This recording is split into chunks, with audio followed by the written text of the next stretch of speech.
Good evening, everybody. Welcome to tonight's edition of the Triangle Area SQL Server Users Group. Before I hand it off to our speaker tonight, Jes Schultz, I have to talk about Data Architecture Day. Data Architecture Day, hosted by TriPass. Saturday, May 16th, we're going to have an all-day marathon of data architecture related sessions. The call for speakers is still open for another, say, 8-9 days. And then we're going to put together a schedule and have fun with architecture, be that relational database architecture, database normalization, that kind of fun stuff, scale out. It could be warehousing, modern data warehousing. We could be talking cloud architecture, NoSQL architecture. Basically, if it has architecture in the name, I'm probably interested in it. So check that out, learn more, sign up, meetup.com/tripass. You'll see Data Architecture Day. And with this, I am going to switch over to camera number 3. And we have with us tonight, Jes Schultz. Hi, Kevin. Howdy. How you doing? I am doing fantastic. Yourself? I'm doing great. And I have Henry with me. Co-presenter. Just so everyone knows, my co-presenter here is Henry.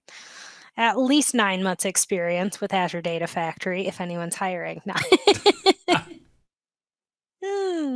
All right, are we ready for me to kick off? We are. All right, excellent. Let me switch over to sharing my screen. Make sure I share the correct screen. The multiple monitor setup sometimes makes that difficult. And you should be seeing rules and responsibilities of the Azure Data Engineer. Yes, we are. Okay, excellent. So I'll introduce myself. I'll talk a little bit about what I'm going to cover in the session. And if anyone listening and following along has questions, please ask them right away. I've asked Kevin to kindly interrupt me and ask me questions as we go. So for those of you that I have not met yet, hi, my name is Jes Schultz. I'm a software engineer in commercial software engineering at Microsoft. What does that mean, right? Like, what do I do?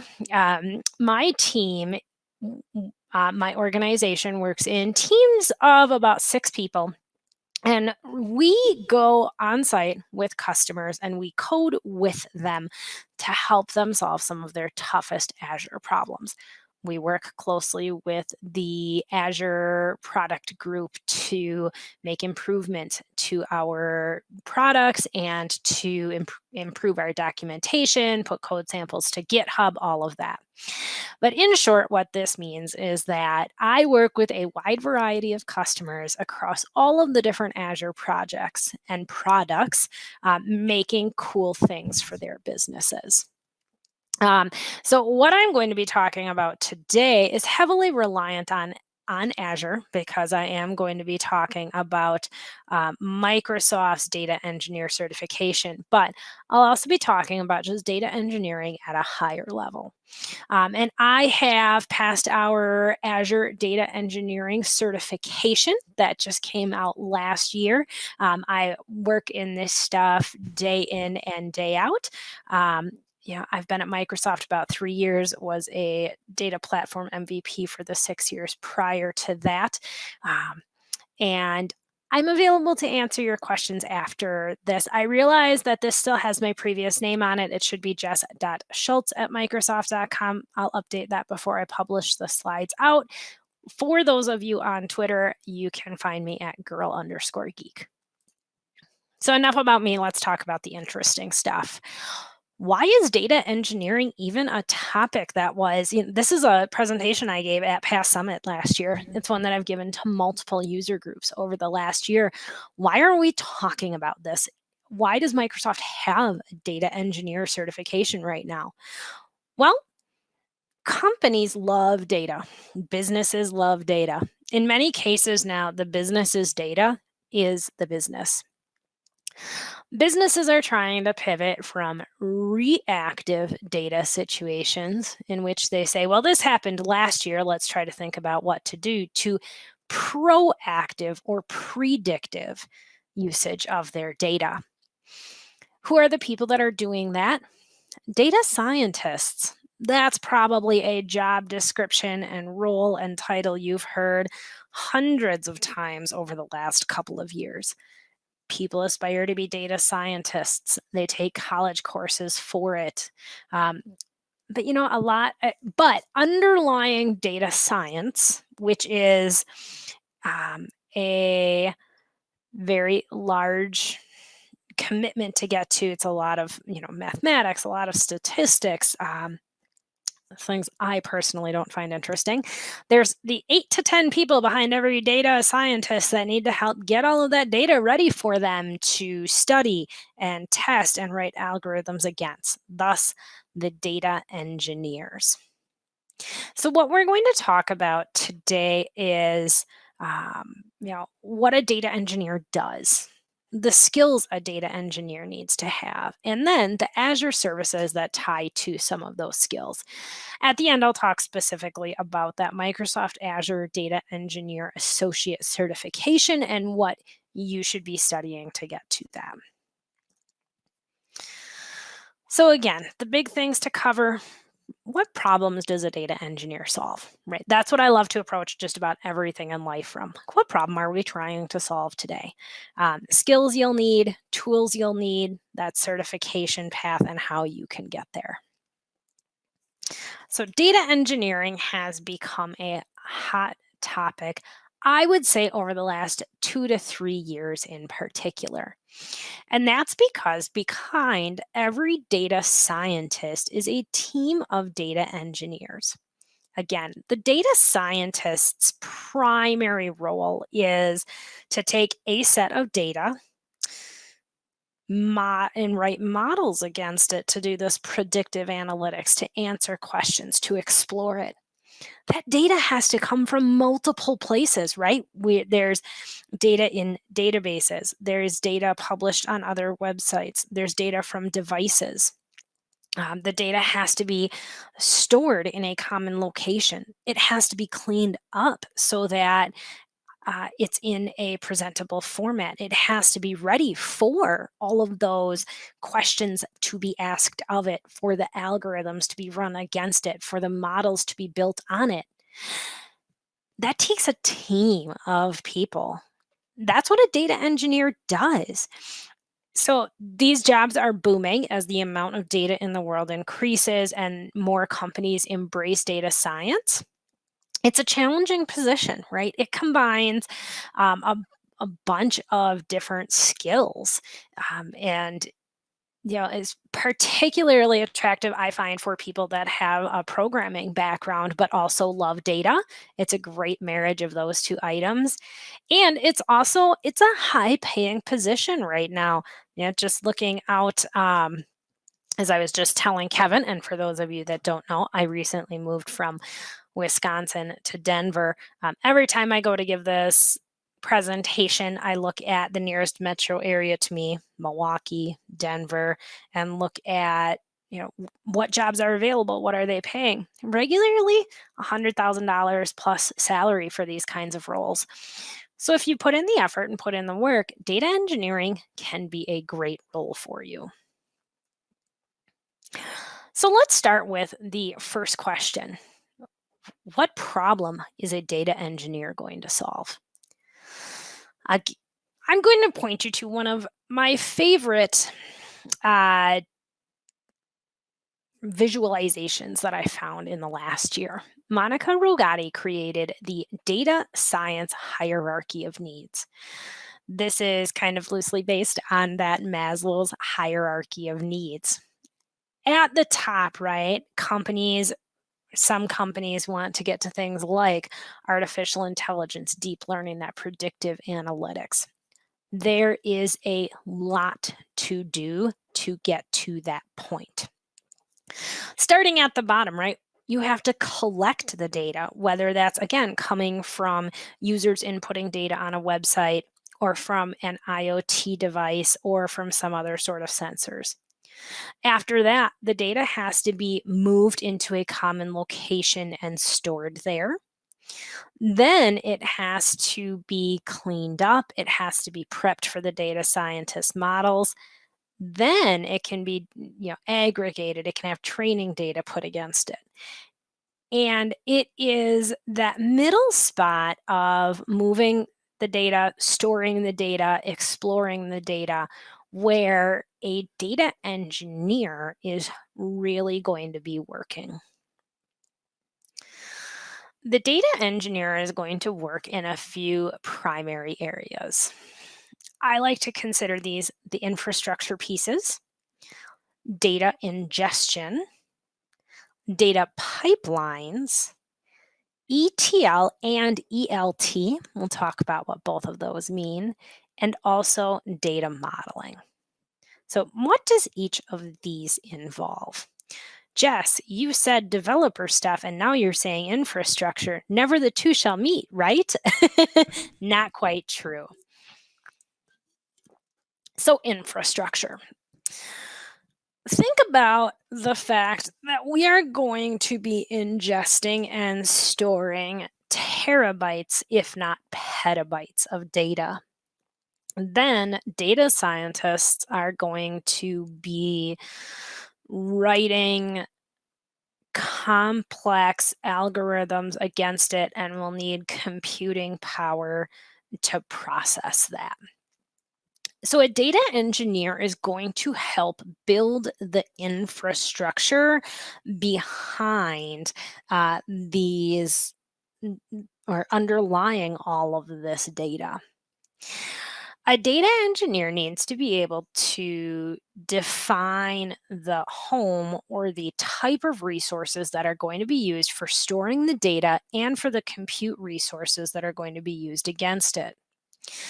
In a cloud world in particular, a data engineer needs to understand the difference between infrastructure as a service offerings and platform as a service offerings.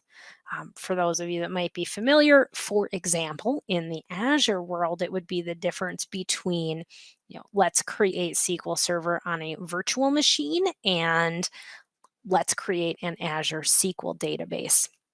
There are a lot of those IaaS versus PaaS offerings within any cloud service, within Azure as well. Data engineers need to be familiar with what those options are and what problems they solve. Data engineers also need to be good at building distributed systems. A distributed system is a group of computers that acts as one. And this is in anything that is going to be storing and then calculating on, again, terabytes or petabytes of data, a distributed system. Something with a head node and multiple control nodes, for example. Again, in SQL terms, thinking of SQL Server, what most of you might be familiar with, it would be something akin to having an availability group, right? One primary server for writes, maybe two or more readable secondaries for reads. In big data and data engineering terms, we're typically looking at different use cases, more open source Hadoop style systems, maybe something like an Azure SQL data warehouse where you have a control node and multiple compute nodes that scale out as you scale up. As a data engineer, you need to understand, what distributed systems are, how all of those parts work together, and how to create them. So that's just the first piece. After we've created where the data is going to be stored and where it's going to be processed, we need to actually bring all of the data in. A data engineer is responsible for identifying the data sources that will be needed and locating them. And this can be across a wide range of different types of data. Relational databases, and those might be on premises, they might be in a cloud system somewhere. Non relational databases, again, on prem in another cloud system. data warehouses, IoT devices, other sensors. We see data generated on websites and stored on, HTTPS endpoints that needs to be brought into our systems. So data engineers really need to be aware of the wealth of data sources that are available and what specifically their company and their data scientists are looking to bring in.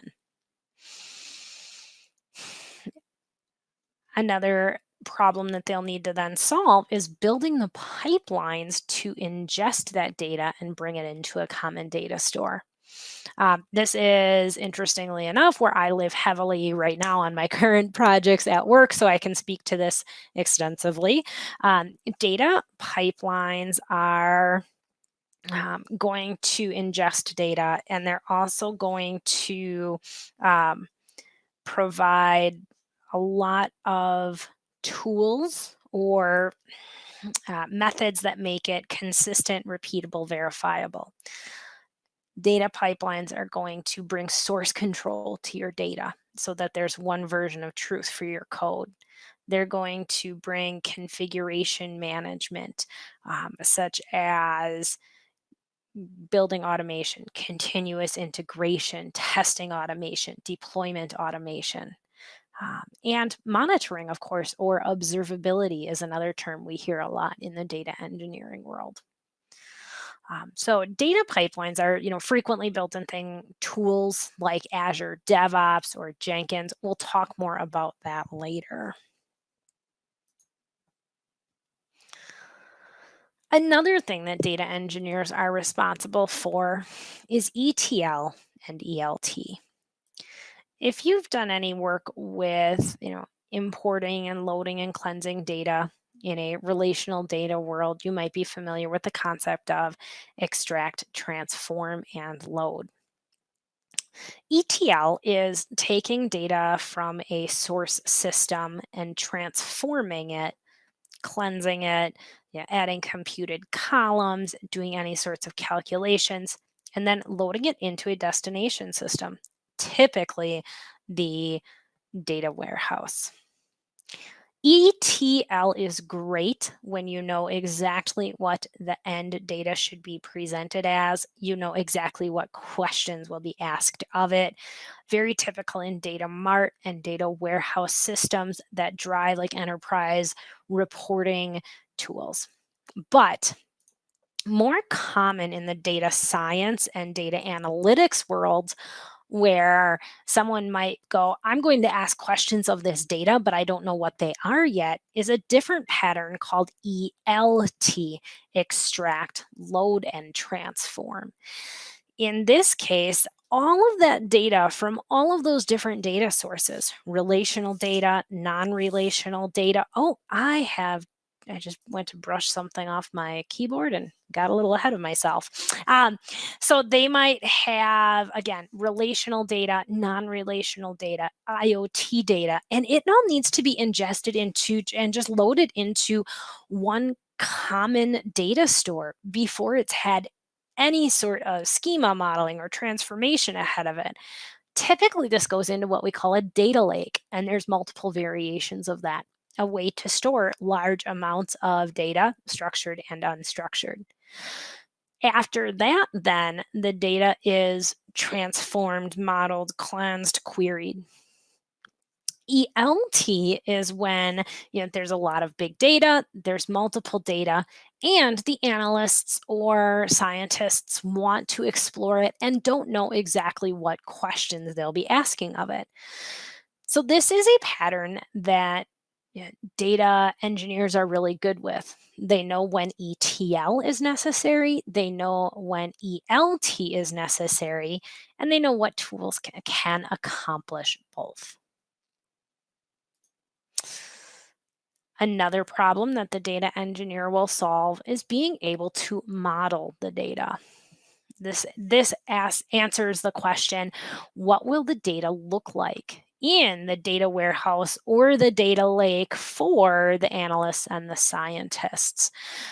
In terms of data warehousing, it might still be that Kimball versus Inman methods. In data lake, in a data lake, it's making a decision about how to build your containers and your hierarchical file structures. So if you enjoy data modeling, have done that in the past, there is definitely a world available for you um, in the world of data engineering. So that again, just a quick look at the major problems that data engineers solve. They help build infrastructure. They will ingest data. They'll build data pipelines. They will perform ETL and ELT, and they'll do data modeling. So, what skills should a data engineer have to be able to, or yeah, I'm going to stop there, Kevin. Have there been any questions thus far? So far, no questions. However, there Okay. is about a 20-second or so buffer. So if there are people furiously typing away right now because they have questions and they found out this is the opportune time to drop in questions, then we'll start I'll seeing give them in just a pretty moment. soon. Okay. That's fine. But looks like nothing so far. Okay, so the next section that I am going to, or the next thing that I want to cover is, all right, so if you're going to be performing these tasks, what are some of the skills that you should be developing? I'm going to talk about this from a really high level and not specific tools, not specific cloud information, but just what do you need to know? And the first thing I would say is something I've had to become intimately familiar with over the last year or so, and that's DevOps. You know, IT has talked about DevOps for a very long time. Um, but I feel like it initially started with programming, right? Application code. We, the royal we of data people, database developers, database administrators, haven't been using, and this is from years of consulting experience, years of seeing multiple clients. We don't typically, most organizations still don't put their database objects in source control or use DevOps processes for them. But we should be doing that for all of our data needs, data engineering included. Data engineering is very heavily built on DevOps. It involves things like using source control to check your code into a system. And you're going to be writing code. Those pipelines that you build to load the data and transform the data behind the scenes, those are code. Stored procedures in a database or, C# code or Python in a Databricks notebook to transform data. That's code, needs to be checked into source control. We also want to be able to use continuous integration, which is just testing that code we wrote to make sure it's valid, and continuous deployment to push that code into a development environment, into a QA environment, into a production environment in the long run. Getting a handle on DevOps can be complex. I will admit that this is one of the things that has been hardest for me to learn after 20 years in IT and 12, 13 years in the data world specifically, and then the last year trying to really wrap my head around all of these different things. It's been a few headaches, but it makes life a lot easier because it makes things a lot more reliable in the end. A good data engineer will also be comfortable with and have an understanding of scripting languages. As I mentioned, a lot of the things that you're going to be working on are in the back end code, but not everything's T-SQL. We use a lot of different scripting languages for our infrastructure as a code and our pipelines. These are frequently things like PowerShell, Python, and JSON. You don't need to be a wizard or master of all of these or any of these, but being able to Know the basics, know where to go for help will take you a long way. And we want to write these things as code because everything that's drag and drop and GUIs is good, but much like when maybe you were a DBA, right? Like I started out as a DBA many years ago and I opened Management Studio and I learned how to write backup scripts by going in, right clicking a database, doing a backup, and scripting that task out to T-SQL and reviewing what I was doing. Same thing with restores, right? I want to restore a database to a point in time using transaction logs. Go through the GUI, um, click that script to SQL button and see what it did behind the scenes. And eventually I moved to writing everything in scripts because scripts can be saved, they can be reused.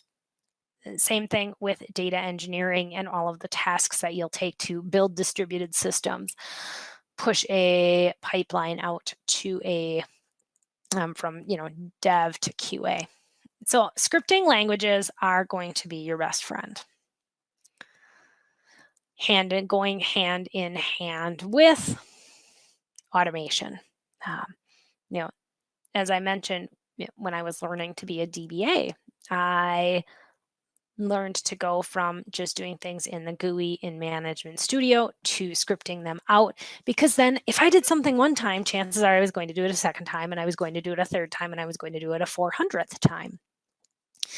The same thing is applicable to data engineering.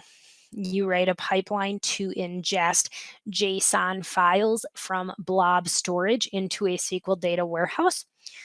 Chances are, once you do that for one team, you're going to have to do it for another.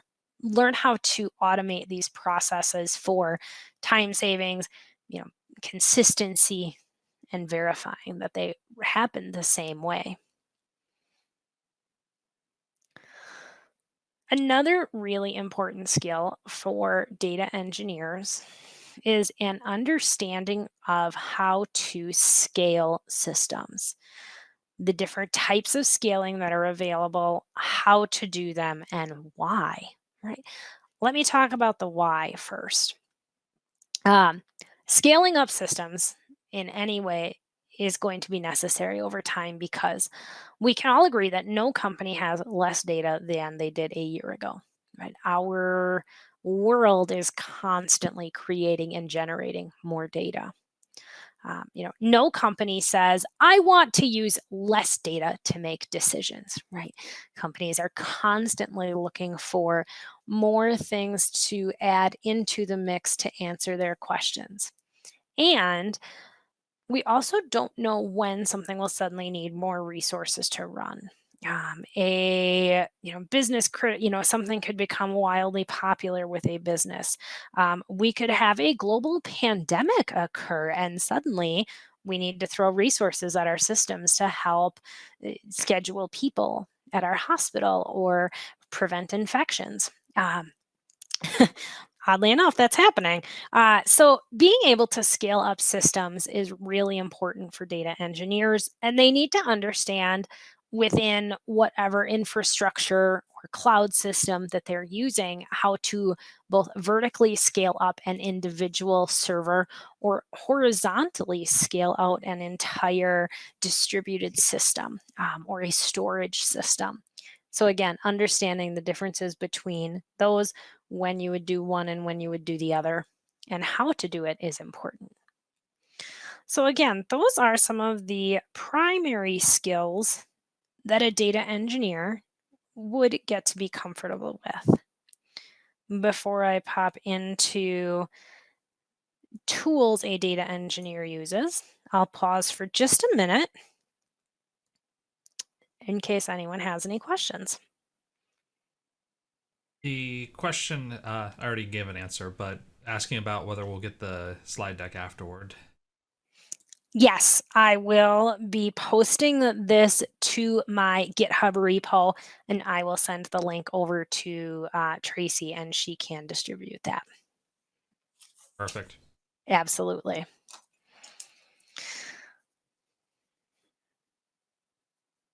That was the only question. Okay. So let's then talk more specifically about what tools a data engineer is going to use. So now I've talked about kind of just high level skills. Let's start narrowing it down a little bit more and talk about overall tools a data engineer uses without narrowing too much into the Microsoft stack yet. So I've talked about one of the skills you'll need being able to write infrastructure as code. Across the data engineering stack, common tools that are used for this are things like in Azure, resource manager templates. In Azure, they use cloud formation templates. In the Google Cloud, they call them deployment manager templates. But there are also third party tools that work across all of these and on prem services. Terraform, this is becoming wildly popular in the last couple of years. Almost all of my customers are using it. A lot of my fellow Microsoft engineers in CSE use it. Um, and it's very extensible, very flexible. And then a couple of other longer standing tools are Chef and Puppet, which also work on prem. So these are tools that you would use to, say, I want to spin up 6 servers that have X amount of CPU and Y amount of RAM. They have this disk attached. They're going to run this version of Linux. They're going to have, this version of Kubernetes on them. And you write that all out in a JSON like code, publish it over and over and over again.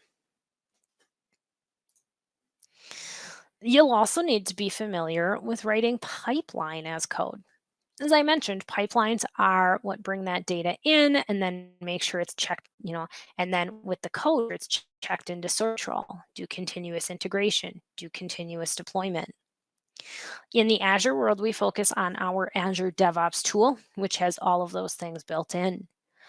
Other things that companies use are tools like Jenkins, Travis CI, and TeamCity.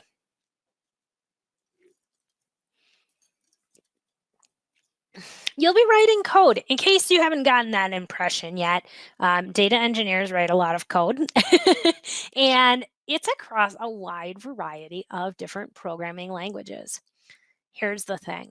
The number one language for dealing with data is something you're probably already familiar with. It's SQL. It might not always be Microsoft's Transact SQL or T-SQL. There's different variations of SQL, even within Azure. I think like Stream Analytics has its own version of SQL. We have just slightly different variations of it across MySQL or PostgreSQL.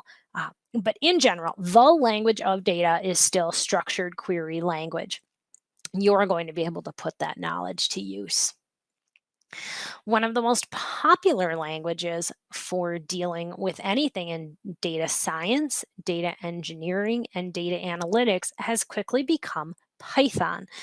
Python allows for a lot of mathematics to be done, a lot of different analysis and statistics.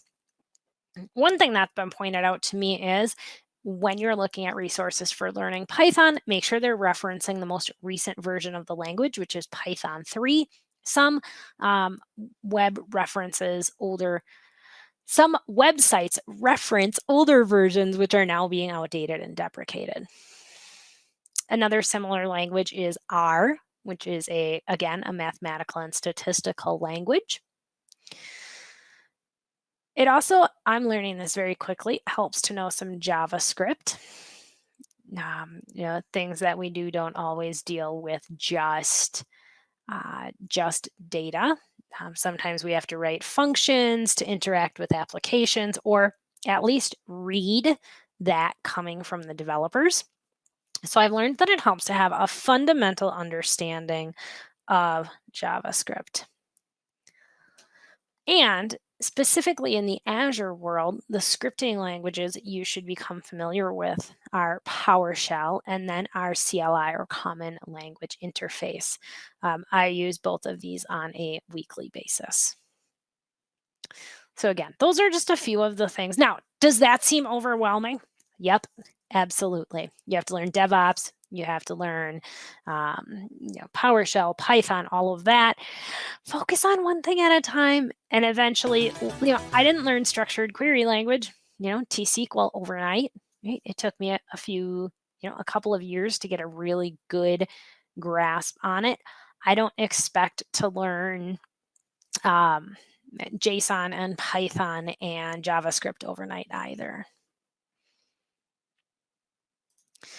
So that's, again, very high level look at different tools and tool categories you would see as a data engineer. Now, I want to dig more specifically into Microsoft's data engineer certification. This has been around for just over a year by now, and it deals specifically with using the tools in Azure to prep that data, cleanse it, load it, transform it, and get it ready for data analysts and data scientists. The Data Engineer Associate certificate is comprised of 2 Microsoft exams. There's implementing the Azure Data Solution and designing the Azure Data Solution. So implementing exam DP200 is implementing. It's going to be more direct questions, things along the line of or the company has already decided to implement an Azure Synapse Analytics SQL pool. You need to design your tables with a particular partitioning strategy. Here are the requirements. Which distribution strategy would you choose? Or things like we've already chosen to use Azure Data Lake Gen 2. What would you set as your hierarchical data key? Things like that. So in implementing an Azure data solution, they'll cover data storage, such as non-relational databases, relational databases, and security. It covers data processing through both batch processing and streaming solutions. And it also covers data storage, data processing, monitoring, and optimizing both of those. The other half of the certification is DP201, which is designing an Azure data solution. This is a little bit more architecturally focused. Your business requirements are A, B, and C. Do you choose Azure Blob Storage? Do you choose Azure Data Lake Storage? Do you choose the, Cosmos DB, that sort of thing? Again, same things are focused on non-relational data stores, relational data stores, batch processing and streaming solutions, design, data security, monitoring. So I often get asked, which one should I take first? And my answer is try them both. When I started by taking DP200 and I failed it the first time, not the first time I have failed a certification exam, and I'm sure it won't be the last, but it definitely showed me that I was really good with, if we go back a slide, I understood the difference between the relational and the non-relational data stores. I was even pretty good with data storage and security. But when it came to processing, streaming, batch processing, definitely my weak point. Went back and worked on those things some more, did more labs, went through more resources, got a lot better with it, passed it the second time. Then I went into designing an Azure data solution.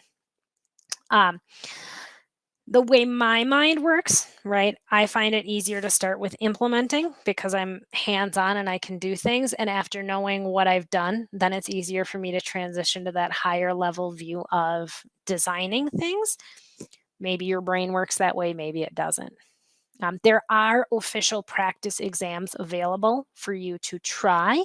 At the end of the deck, there's a whole list of resources, including in these slides are also links that will take you out to the primary Microsoft website where you can view that information. While you're So loading that up, a couple questions came in here. sure.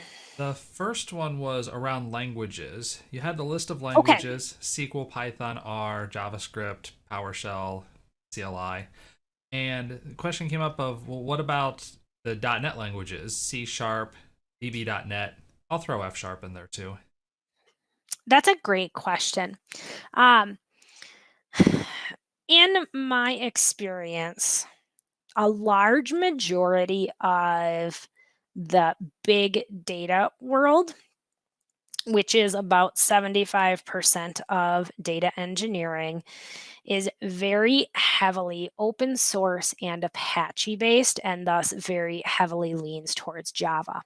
I see more people that are data engineers and working with HD Insight and those kinds of things, and more systems that use Java.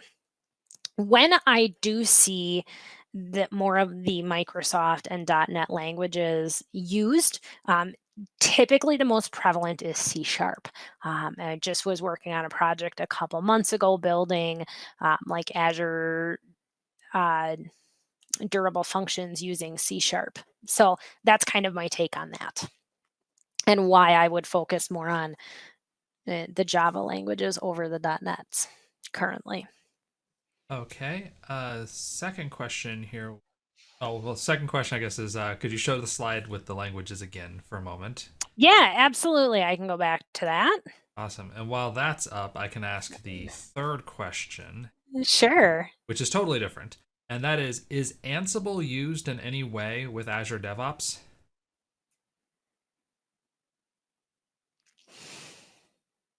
Um, I don't know of any way to tie it in, but that does not mean it can't be done or isn't done.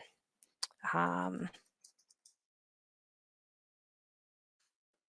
Let me look.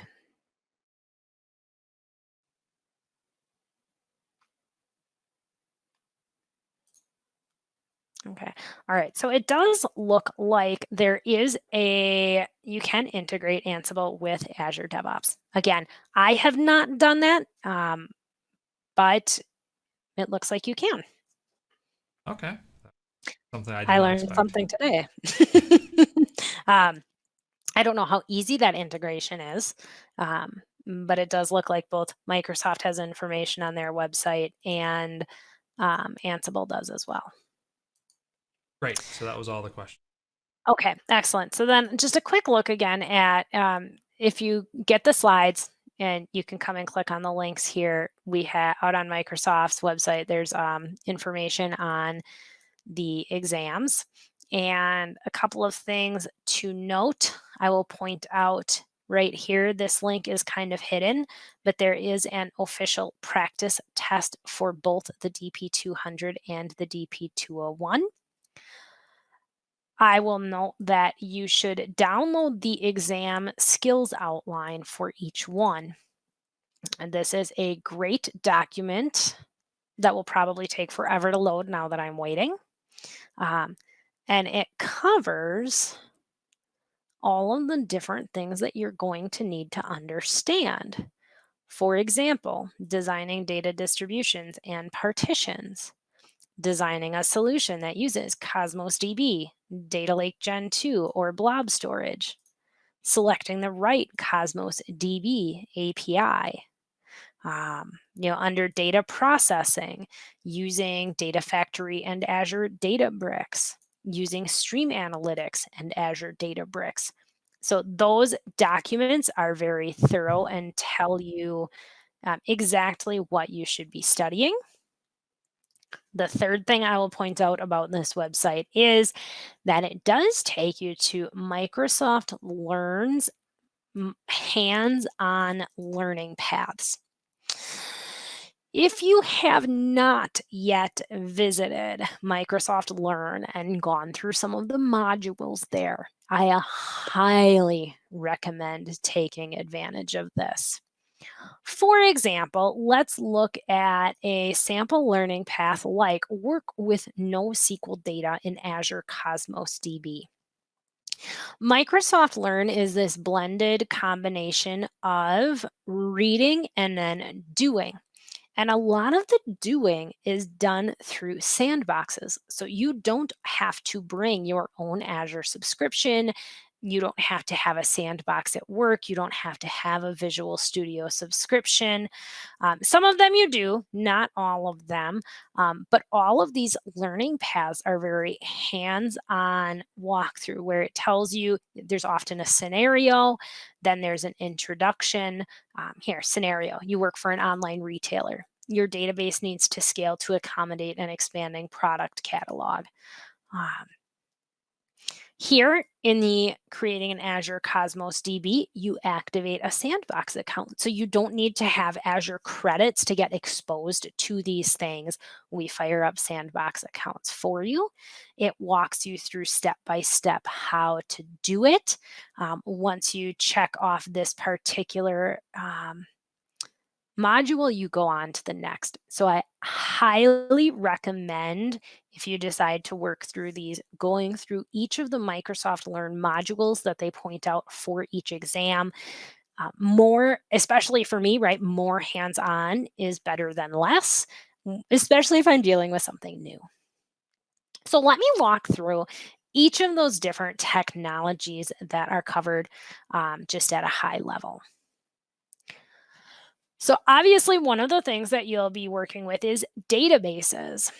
There's non-relational databases, relational databases, and then data warehouses or MPP. So for not relational data or NoSQL, the primary Azure source is Cosmos DB. Cosmos DB is designed to have a couple of different APIs or data structures. For example, it can hold document databases, which are JSON documents. This is now this has gone through several naming conventions, but this is now known as the SQL API. It's not relational, but you query it with a structured query language. It also can hold just key value pair databases, which is basically the same as Azure Table Storage. It can hold graph data. I have an entire presentation on Cosmos DB. If anyone's interested in hearing that, I'm sure we can find a place for me to give it. Cosmos DB is the non-relational data store.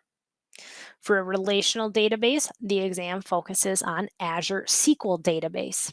There's a couple of different, this is our platform as a service offering, where you select your service tier and you select how much CPU and RAM you want, how much IO you want, and we worry about all of the hardware patching, backups, all of that underneath the covers.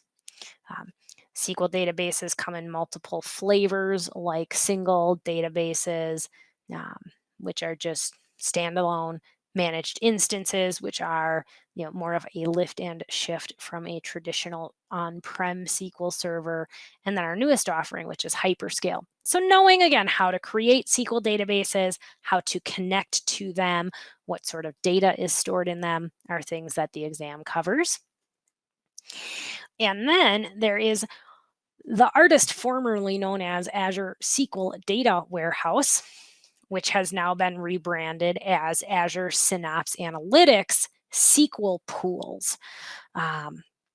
The premise of Synapse SQL Pools are that they're a distributed system, a multi-parallel processing database, MPP. Jes, what does that mean? In SQL database, right, if you say I'm going to have 4 cores and 16 gig of RAM, you have one database, and those resources are devoted to that. A Synapse Analytics SQL pool is dealing with much larger volumes of data and it's going to be typically dealing with much larger and more complex queries.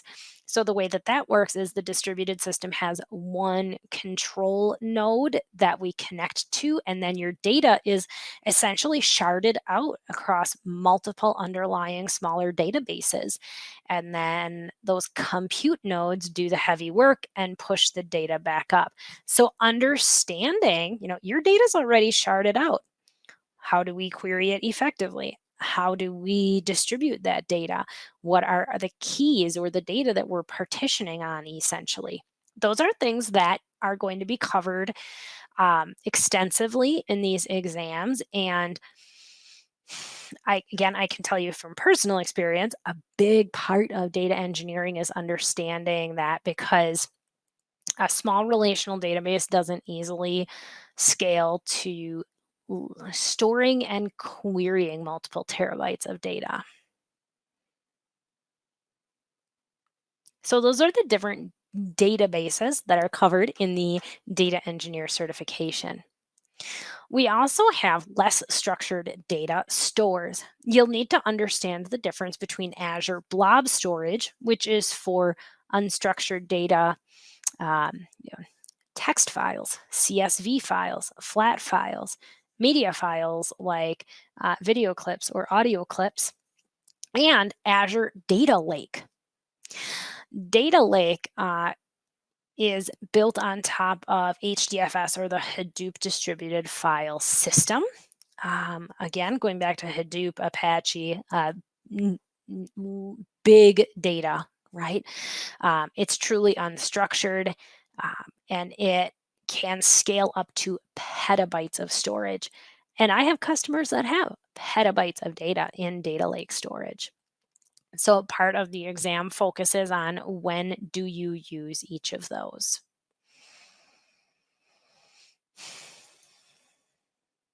All right. Another big uh, part of data engineering, and a large part of the exams, focuses on data transformation. I talked earlier about ETL and ELT. In Azure, the primary tool for this is Azure Data Factory. Uh, Azure Data Factory is heavily powerful. Again, it says ETL at scale. It should also say ELT at scale, as again, it's a platform as a service offering, which allows you to go from, I only need 2 work units to process a couple of files once a week, to I need thousands of data factory units. I don't even remember what they're called, DIUs or something like that, so that I can process a terabyte of data every day incoming from this system twice a month. Data Factory can connect to over 80 different data sources for both source and destination data. That's everything from, if I think about all of the things that I have worked with, it is SQL Server, MySQL on-prem, Sybase on-prem, MongoDB in another provider's cloud, MySQL in AWS, JSON files, CSV files, Parquet files, blob storage, data lake, Cosmos DB, right? Like all of these things. And then as destinations, all of that and more. So Data Factory allows you to not only, it allows you to easily copy data from one location to another, but then it also allows you to copy and clean up that data, change schemas, make different distributed columns. It allows you to, you know, chain things together, pull them apart. If you've done any work with SQL Server integration services as an ETL tool, you understand how powerful those types of tools can be. As a matter of fact, one of the abilities of Data Factory is for you to be able to take your existing SSIS ETL packages, upload them into Data Factory, and use the SSIS runtime for them. So understanding data transformation and how Data Factory works is a big part of data engineering and the exam. All right. Streaming data ingestion is another big area that's covered in the exams. Streaming data ingestion is done through stream analytics. Streaming data is becoming more prevalent. It comes from two primary sources: IoT, or Internet of Things devices. IoT devices are all around us. I cannot think of a single manufacturer I have worked with recently that does not have IoT devices on every device in their floor, counting how many pieces are being processed by any one machine per minute or per hour. Um, Sensors that tell what percentage of those items were good and what percentage were bad. Your car is a giant IoT device sending all sorts of information up to the manufacturer. Your watch that checks your number of steps and your heart rate and your sleeping is an IoT device that sends the data to the manufacturer. So we have all of these devices, but we also have software that's generating numbers. When you go to a website and you click on something, that's a piece of data, and people want to know that. And so any software data ingestion is done through what we call event hubs. So this stream analytics tool inside of Azure can take all of this data as it happens, right? Because you think about a factory running, they're not going to package up that data and send it to Azure once an hour. With websites, things are constantly happening. They want to stream that data consistently. So we use event hubs for that.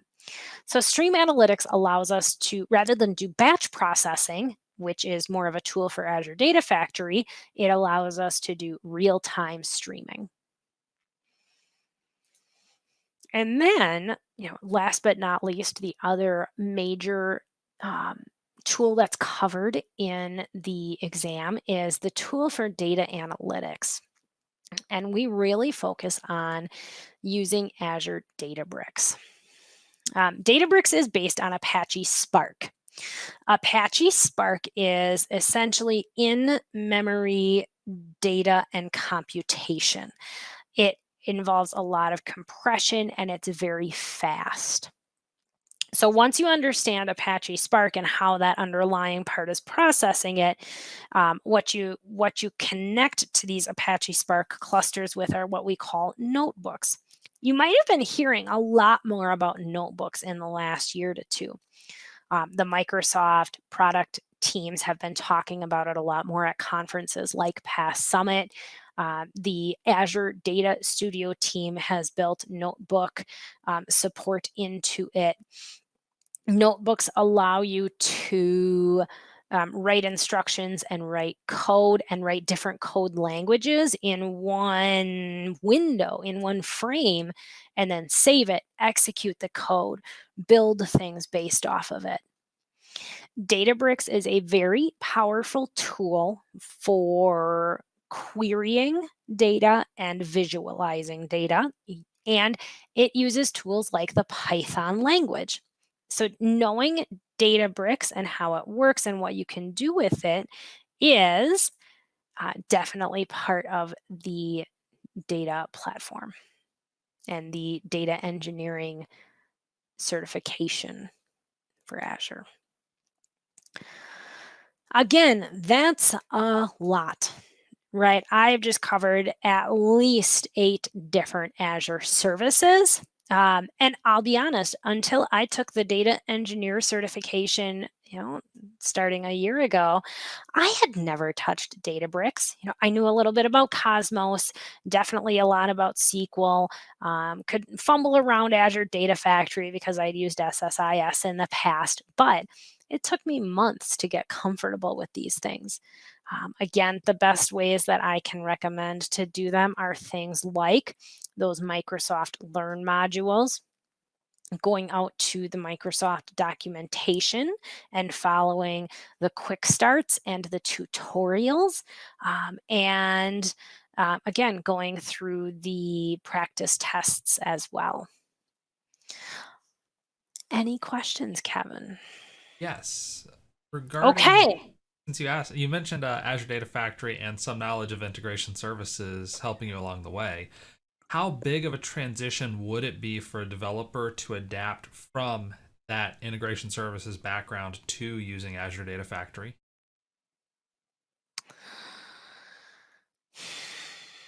Um, a background in SSIS will be very helpful, especially when it comes to things like what we call data flows and mapping data flows. And because then you go in with this knowledge of what the different transformations are, how to link things together, and success and failure constraints and all of that.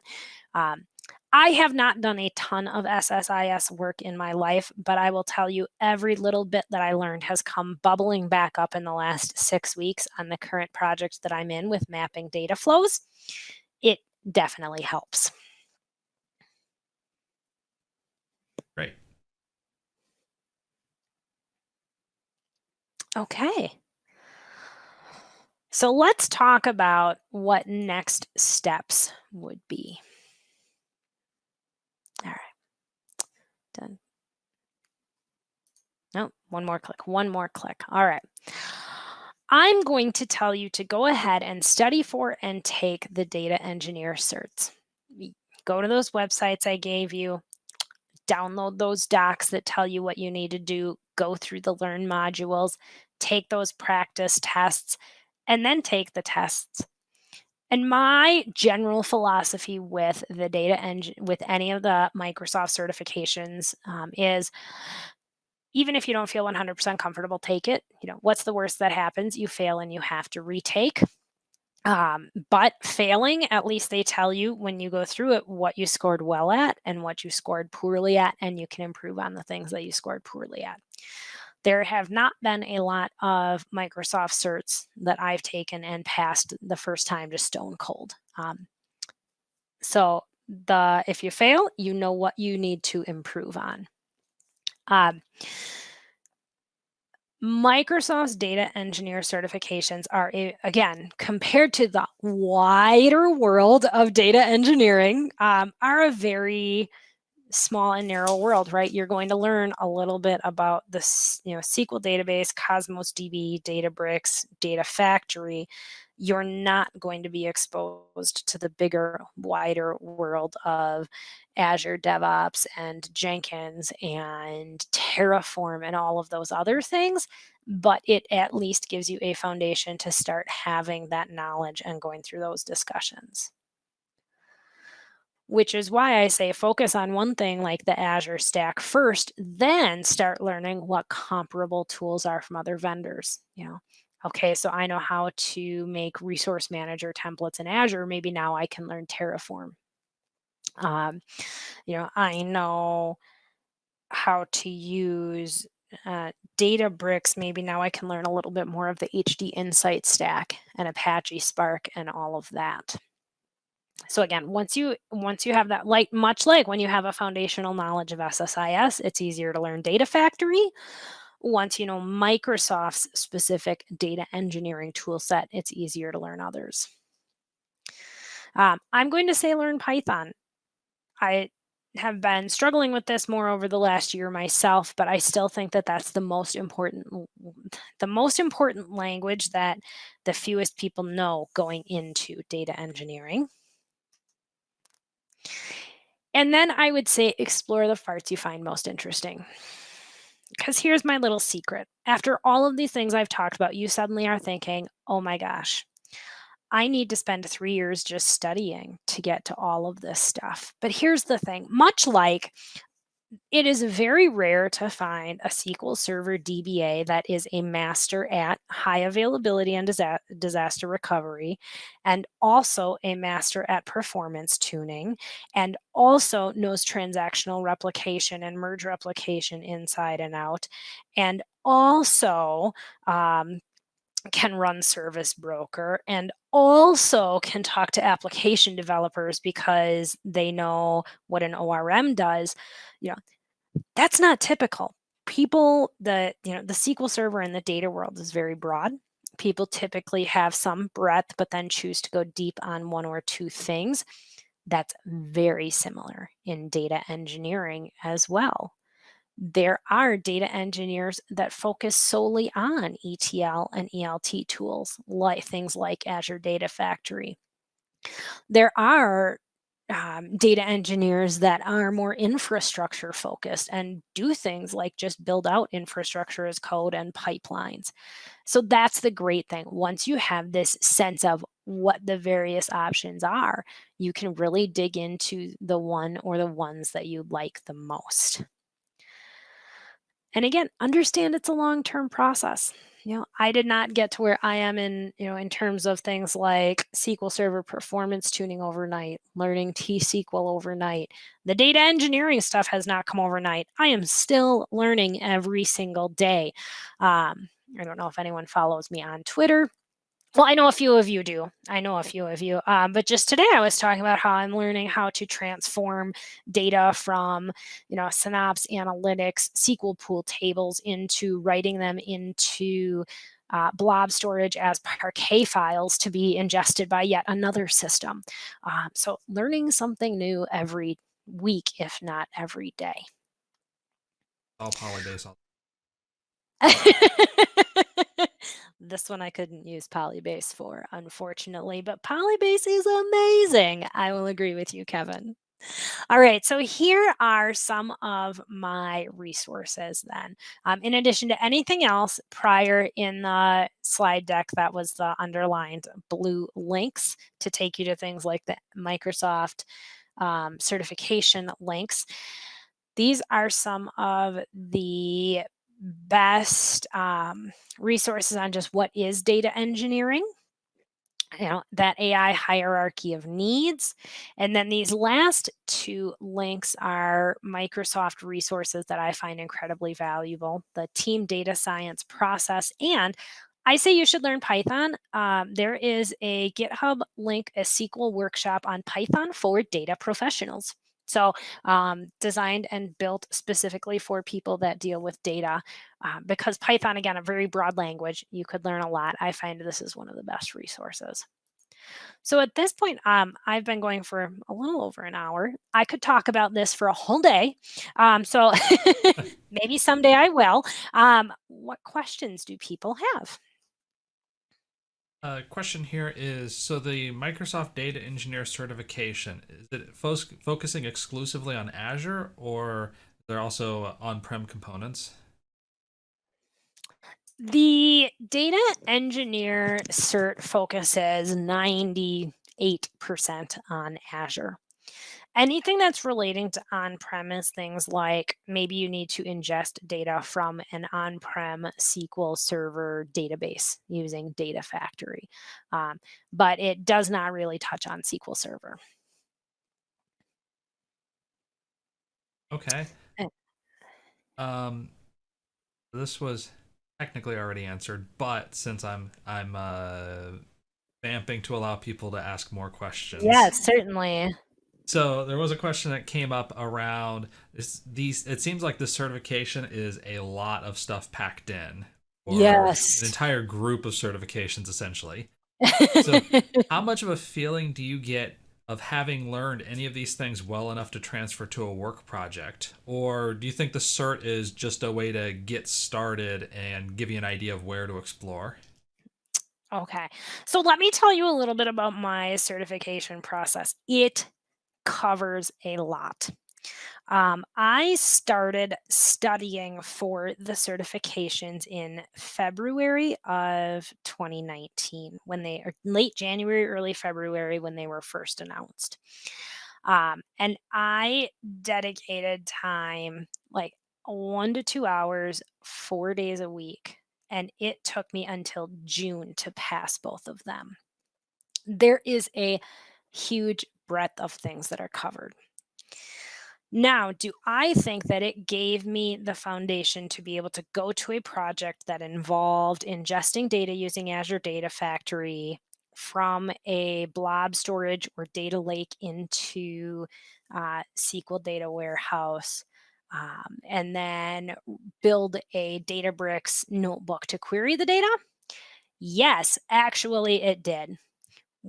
back when I was starting the data engineer stuff at Microsoft, I was a PFE, a Premier Field Engineer.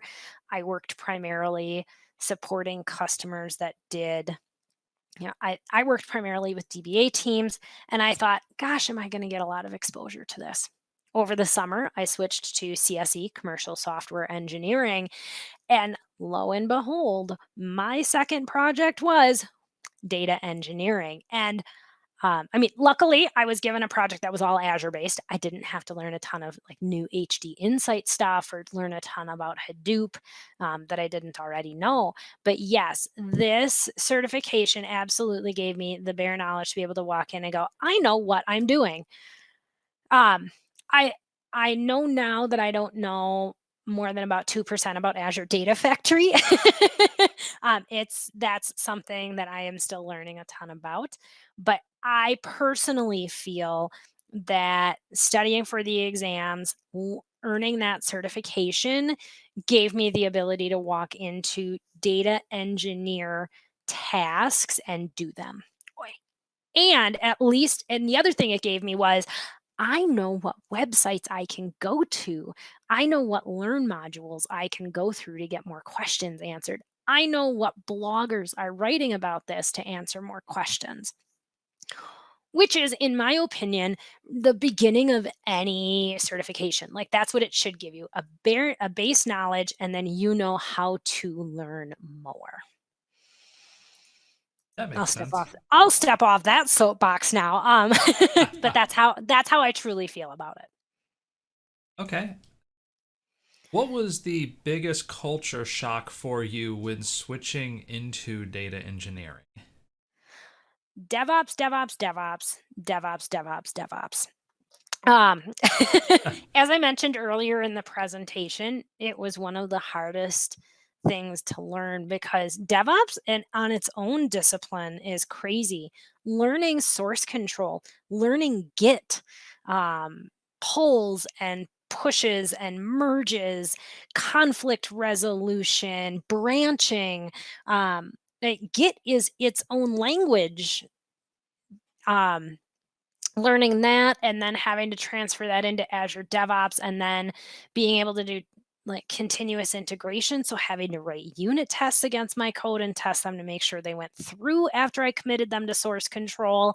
And then building a pipeline to automatically deploy stuff like blew my mind. Um, if you if you have the opportunity to just start introducing DevOps into more of your processes on a daily basis, please do it. If you have, you know, software teams at work that already use DevOps or infrastructure teams at work that already use DevOps, look over their shoulder, start asking them questions. Take a development database that you work with and start getting it into source control. I am happy to help you do that at the very basics to mentor you through like, how do I take this database and when I create a new stored procedure using SQL Server data tools, get it to automatically deploy? Like I can do that now. But that was probably the biggest culture shock for me is that in data engineering, in the big data world, in the data science world, all of these processes are very DevOps driven, very code driven. And for someone that doesn't come from a background where we did that, it was hard. Okay. Many of the functions you described are performed by data architects in our Chatter's current company. Can you distinguish between data architecture versus this data engineering job from a Microsoft perspective?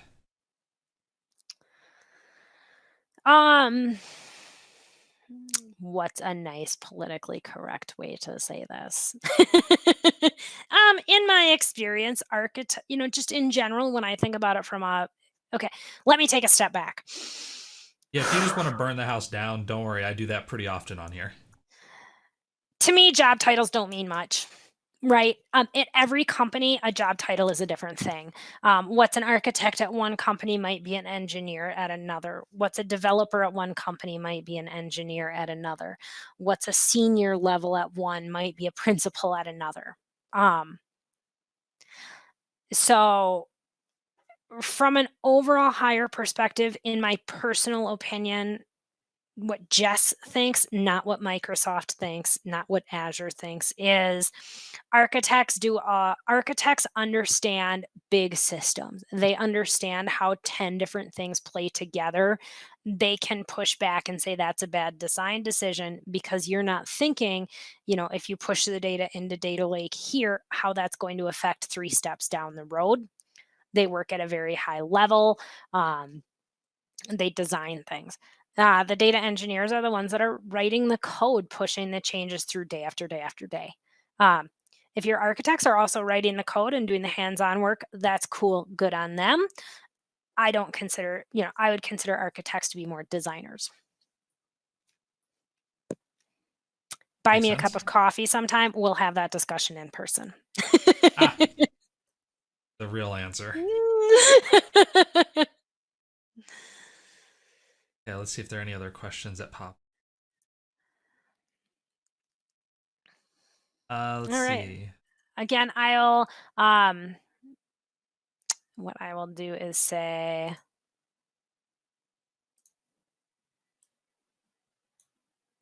no. So it will be, oh, good. I can write with the PowerPoint marker, which is just outstanding.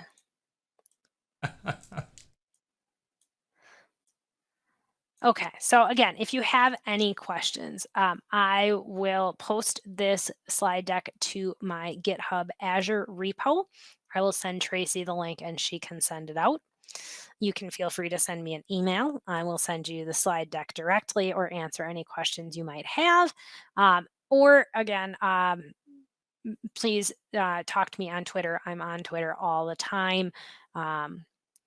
I reference my old blog, less-than.com. This stuff isn't really out there. I now primarily use GitHub. I know, who am I? Jes of 2 years ago is scratching her head wondering who I am. I put most of my writing, code samples, scripts, presentations out on GitHub now. A better place to find me. Excellent. All right. Assume that there is a huge amount of virtual clapping because you're getting a lot of thank yous and Golf awesome claps. presentations from Okay. chat.